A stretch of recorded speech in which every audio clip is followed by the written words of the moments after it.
Selamat pagi, siang, sore, dan malam Bu Patris. Perkenalkan, nama saya William Agusto dari kelas 11 IPA. Pada kali ini saya akan menceritakan dengan singkat dalam sebuah video terjadinya proses distilasi bertingkat dan akan mengutarakan pendapat saya dengan apakah urin bisa dijadikan sebagai bahan bakar alternatif yang mudah dan ramah lingkungan, serta saya akan menambahkan bahan bakar alternatif lain yang bisa menggantikan bahan bakar minyak. Yang pertama, saya akan menceritakan proses distilasi bertingkat. Apa sih itu proses distilasi bertingkat?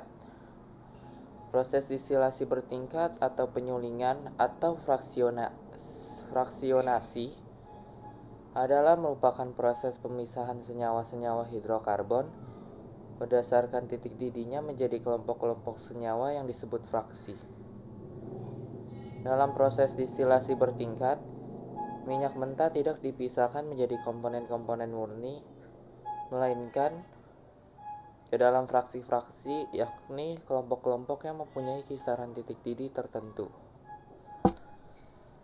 Uap minyak mentah yang dihasilkan kemudian dialirkan ke bagian bawah menara atau tanur distilasi. Berikut proses-prosesnya. Yang pertama, minyak mentah dipanaskan dalam boiler menggunakan uap air bertekanan tinggi sampai suhu 600 derajat Celcius. Uap minyak mentah yang dihasilkan kemudian dialirkan ke bagian bawah menara atau tanur distilasi.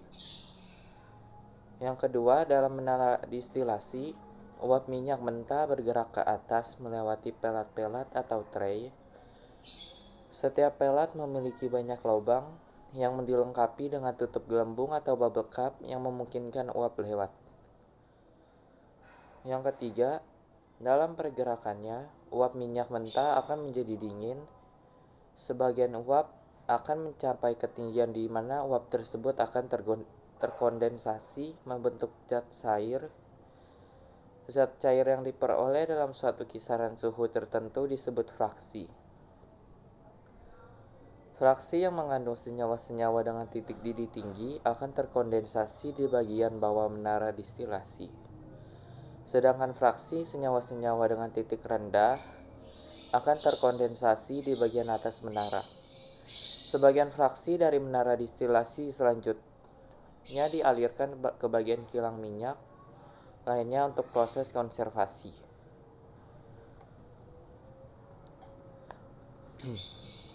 Proses-proses distilasi bertingkat ini meliputi fraksi pertama, menghasilkan gas yang pada akhirnya dicairkan kembali dan dikenal dengan nama LPG atau liquefied petroleum gas. Yang kedua, ada fraksi kedua disebut dengan nafta atau gas bumi. Nafta tidak langsung dapat digunakan tetapi harus melewati proses tahap kedua, yang digunakan untuk menjadikan dia sebagai bensin atau premium atau bahan petrokimia yang lain. Nafta ini sering disebut juga sebagai bensin berat. Yang ketiga, fraksi ketiga atau fraksi tengah selanjutnya ini dibuat menjadi kerosin atau minyak tanah. Yang keempat, ada fraksi keempat menghasilkan solar yang digunakan sebagai bahan bakar mesin diesel. Yang kelima atau fraksi kelima disebut juga residu yang berisi hidrokarbon rantai panjang dan dapat diolah lebih lanjut pada tahap kedua menjadi berbagai senyawa karbon lainnya, dan sisanya itu bisa digunakan sebagai aspal dan lilin. Selanjutnya, apakah saya setuju dengan peneliti dari luar negeri yang mengatakan urin dapat dijadikan sebagai bahan alternatif? Saya menjawab itu dengan setuju. Urin bisa dijadikan sebagai bahan bakar alternatif karena urin mengandung karbon heteroatom seperti nikel, sulfur, silikon, dan fosfor yang bisa diambil dari 10,5 miliar galon urin yang diproduksi setiap hari.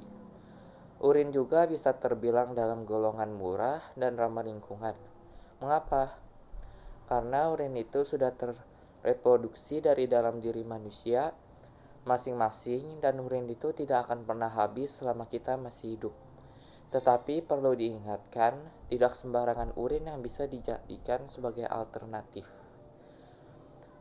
Selanjutnya, apa sih bahan bakar alternatif lainnya yang bisa menggantikan bahan bakar minyak? Di sini ada propana. Propana ini juga kenal dengan sebutan LPG, yaitu hasil olahan dari gas alam dan juga minyak mentah. LPG ini sudah banyak digunakan dalam kehidupan sehari-hari sebagai bahan bakar. Sekian dan terima kasih dari video saya. Mohon maaf jika ada salah kata.